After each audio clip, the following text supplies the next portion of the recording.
Okay, it's time. Let's talk about how I got my publishing contract. Hi, I'm Colleen. If you're new here, I make videos about reading and writing, and today we're going to do writing. If that sounds like something you're into, hit the subscribe button and follow along. All right, I had kind of an unconventional jump into traditional publishing, so I figured I'd tell you this story.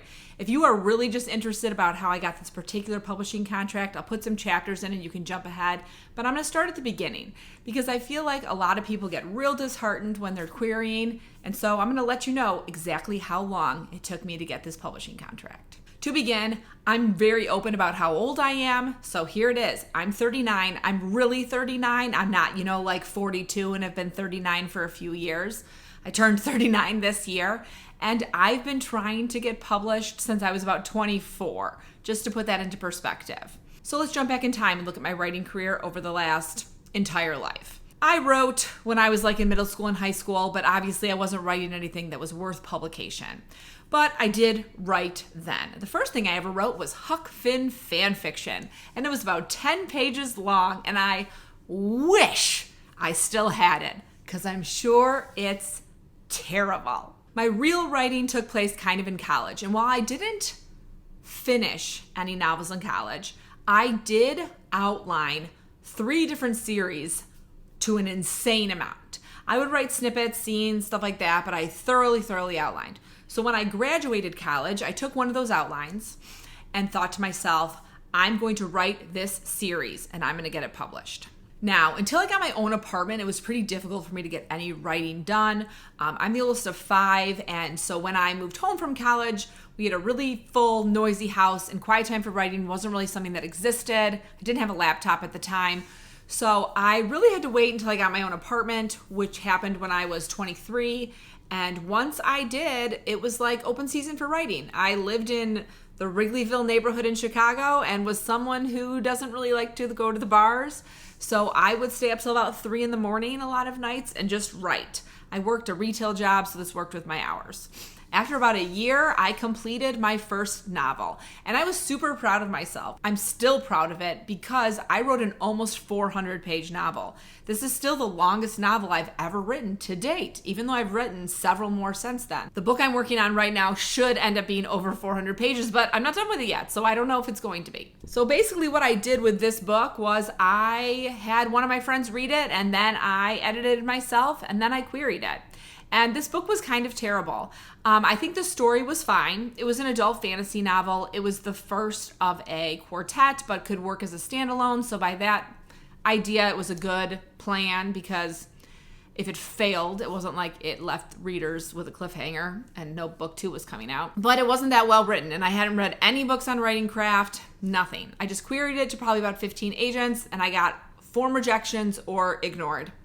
And I was upset for a little while, but I did get over it. So about 2 to 3 years after I queried that book, I decided to pick up a different one of the series I outlined in college and write that instead. This one was a YA fantasy series, and at the time I was working in YA, both in a bookstore setting, and then I eventually became a children's librarian at this time, so I felt really good about the genre I was writing in. I wrote the first book in that series, and I got about 75% done with the second book, and I began to query the first book. Same thing. I had a couple friends read it. I think this time I had 3 friends who were also writers, but we were also all, at this point, 26-year-old writers, so none of us were published. None of us had any ins in the writing community. We were just people who like to write and people who like to read. Again, I queried this one a little bit wider. I think I probably ended up querying about 30 agents total in a couple different spurts. And I got 4 rejections or ignored. I never got any sort of email back that sounded like they read it. I also really had no idea how to write a query at that time, so I don't even think I was writing my queries correctly. So right after I got all those rejections, I did end up getting pregnant with my first child, and then I took a long break from traditional publishing and did the indie route for a while, which I've had, some success with, not buckets of success. And so I took a break from traditional and went indie. And that was a good break for me to take, also because when you have a lot of small children, it's kind of difficult to be doing the query game.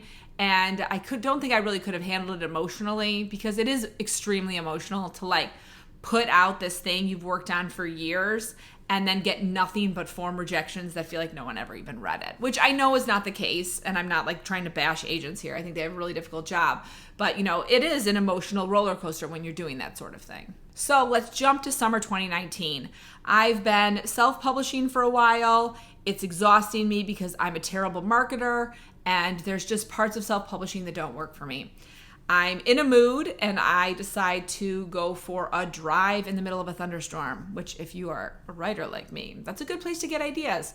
And I drove around for an hour in a thunderstorm, and I came back with an amazing idea that I thought was like the one. If you're a writer, sometimes you feel like you get these ideas and you're like, oh, this is the one. This is the one that's going to make it. And I really felt like that when I thought of this. I came home, I spent 2 hours just like writing everything down that I had thought of, building this world, coming up with character names, coming up with the setting, all of that like fantasy type building stuff you have to do when you write something that's in fantasy. And then I looked at it, and I was supposed to be working on a contemporary romance that I had written about the first 25% of. And I was looking at both of them, and I thought to myself, I did the contemporary thing for a while. Fantasy is where my heart is. Go with the fantasy. So I did. I wrote that first book in about 2 months, which for me is a pretty normal time frame for me to write a book that's about 70,000 words. And then I was like obsessed. I wrote it, I edited it, I sent it to my critique partners. They gave me my notes back. I sent it to beta readers. They gave me my notes back. I had really positive reactions from everyone I sent it to. So I kept feeling like, this is the one. This is the one. January 2020, I queried it. So I sent out not that many queries, probably like 10. I probably queried 10 agents. And then I did Kiss Pitch, which I don't know if Kiss Pitch still happens, but it's a Twitter pitching contest where you have to write like a really short pitch for your novel in a tweet. And then agents and small publishers can like it. And that means send me your information, send me your query package. So I did that, and I actually got some likes. I got a few likes from some agents. I got a few likes from some small publishers. And there was one small publisher in that I was really excited about because I had actually applied for a job there a long time ago. And they're a small-ish publisher, but pretty well established. So I felt great about that. I sent all that stuff out in February. Kiss Pitch used to be on Valentine's Day. So, this is like a month before the lockdown. And then the lockdown happens. So everybody was coming back a little bit slower. And around May, I got a full request from one agent. And I got maybe my favorite rejection I've ever gotten, which was the small publisher saying, I love this, but we have something really similar coming out. Do you have anything else? Because I really like your writing. And sadly at that time, I didn't have anything else that was like ready to send to an editor. So I kept her name. I said, I don't right now, but when I do, I will definitely query you with it. She wrote back, great.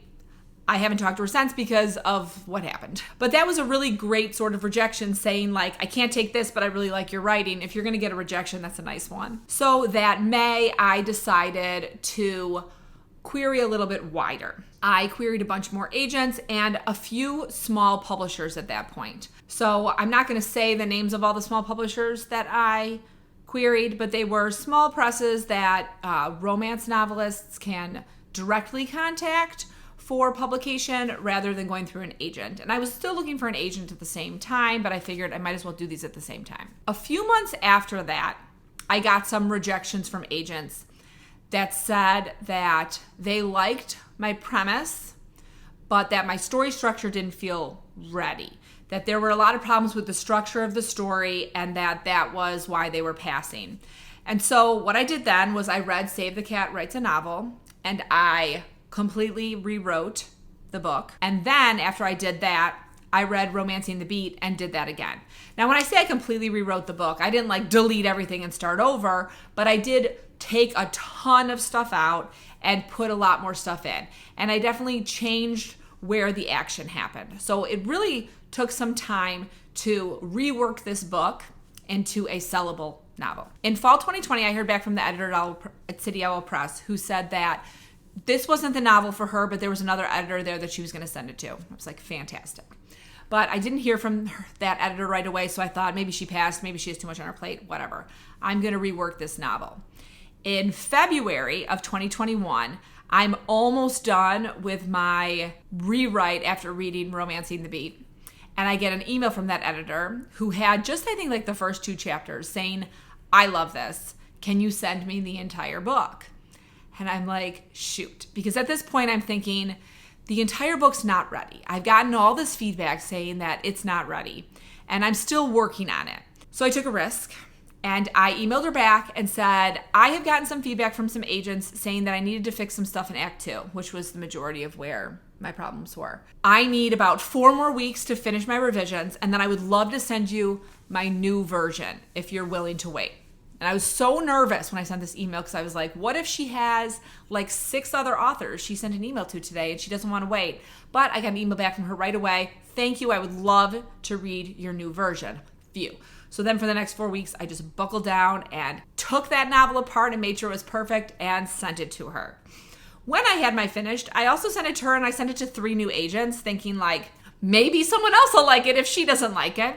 So after I sent her this new version, within 3 days, I got oh my gosh, I'm halfway into this and I love it. And then about a week later, I got I finished this. I love this book. I think it'd be perfect for us, but I do need to pass this by all of my bosses, and then I will let you know. So I'm sitting on this thinking, oh my God, I'm going to get a contract. This is amazing. This is amazing. And it did take about a month. And a month later, I got an email with a contract for 2 books because my book is a series. It's a 5-book series, but they said they'd give me a 2-book contract to start to make sure that we worked well together and all that. And I signed it. And I told the agents that I had my book out with still that I was not interested. And a fun fact is there was one agent I forgot that I had queried. I don't know how I forgot because I was pretty meticulous about keeping notes. And about 2 months after I got my contract, I got a form rejection from her. But it still felt good because even if you get a form rejection on something, someone else might love it. And that's the story of how I got my publishing contract. So you will notice I don't have an agent. And I am still planning on trying to get an agent because I don't want to do this sort of small press querying forever. But I need to finish writing something else because right now the only stuff that I have like complete and ready to go are the 2 books I'm already contracted with. So when I do eventually finish something else that I can query, I'll try to get an agent again. And this time I'll be able to say I already have a 2-book contract, so that makes me seem marketable. I hope. But the moral of this story is, and I wish someone had told me this when I was like 25 and really disheartened, is that sometimes it takes a really, really long time to get published. And sometimes it takes a really, really long time to figure out which book you write is going to be the one. I mean, I wrote several long books before I got a contract for this one. And would I change writing those books? No, it was good practice and it was good experience. And it showed me that I could do it because I think one of the hardest things when you want to be a writer is finishing something. Because any writer will tell you they have 35 first 15 pages. And first 15 pages aren't going to sell. So if you can actually finish a book that is such an accomplishment, even if nothing ever happens to it other than you finished it. I think one of the hardest things I ever heard is I went to an author event with this author who was really young. And I went when I was, I think, 34. And she got up there and she was like 24 years old and already had several books published. And people were like, how did you get published so young? And she said, well, I've been writing since I was 12. Well, we've all been writing since we were 12. Not everybody, but a lot of us have been writing since we were 12. And I felt like that was really poor advice. Instead, you could say, I went to school for creative writing and I spent 4 years focusing on writing and learning all about this rather than just doing it in my spare time, which I think would have been a better answer because I'm pretty positive she did go to school for creative writing. And I'm not going to tell you who said this because I don't want to make her sound like she came off snobby because you never know how an author's feeling when they're doing an event. She might have been exhausted. It might have been the 15th time someone asked her that question that day. And I didn't ask her that question. Someone else in the audience did. So if you're querying and you feel like it's exhausting and nothing's happening, keep heart. This might not be the book that gets published. It might take 3 years. It might take 5 years. It might take 15 years. But if you love it, keep going with it. Happy writing to all of you, or sad writing, or suspenseful writing, or scary writing, whatever writing you're doing. I hope it's happening today. See you soon.